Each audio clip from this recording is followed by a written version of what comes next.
Banyak orang bertanya yang mereka intinya mengatakan paling baik rumah saya menghadap ke arah mana. Untuk menjawab pertanyaan ini tidaklah sesederhana apa yang mereka pikirkan, karena untuk menjawab sebuah arah rumah yang bagus itu perlu melihat dari dua aspek pertimbangan utama.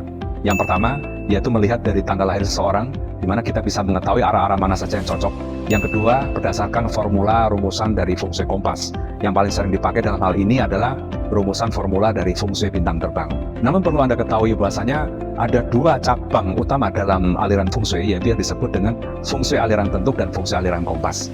Dalam Feng Shui aliran tentuk dikatakan bahwasanya posisi pintu utama ini sejatinya mempengaruhi 50% dari baik buruknya Feng Shui sebuah rumah. Ada sebuah ungkapan dari teori Feng Shui bentuk yang mengatakan bahwasanya jika posisi pintu utama secara eksterior ini tidak terdapat sebuah objek negatif yang menimbulkan saji atau energi negatif, seperti misalnya pola jalan, pola sungai, bangunan tetangga sekitar, dan lain sebagainya, dan bentuk pintu utama ini secara interior itu cukup lapang, tampak kokoh, dan nyaman untuk dipandang, maka rumah tersebut bisa dibilang sebagai rumah yang baik. Mengapa?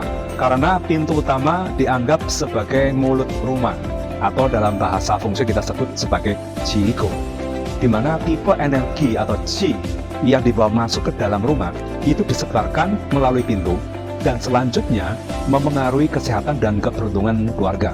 Karena itu sangat penting untuk mengetahui tipe energi apa atau gizi yang dibawa melalui pintu ke dalam rumah.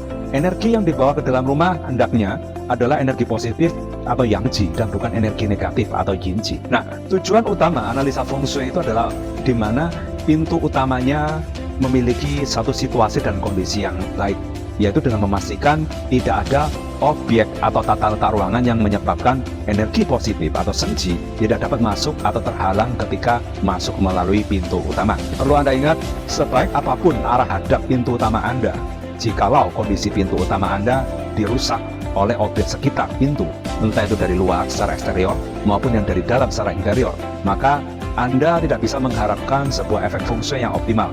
Sebaliknya, jika arah hadap pintu utama Anda kurang begitu baik, namun kondisi bentuk eksterior maupun interior tidak ada masalah, maka bisa mengurangi efek negatif tersebut. Maka mulai sekarang, bila Anda ingin mempraktekkan Feng Shui dengan baik, maka pastikan kondisi eksterior maupun interior dari pintu utama Anda, di mana tidak ada sebuah objek-objek negatif yang bisa menjadi sumber atau pemicu masalah terhadap Feng Shui pintu utama Anda. Karena posisi pintu utama memengaruhi 50% dari baik buruknya sebuah Feng Shui rumah.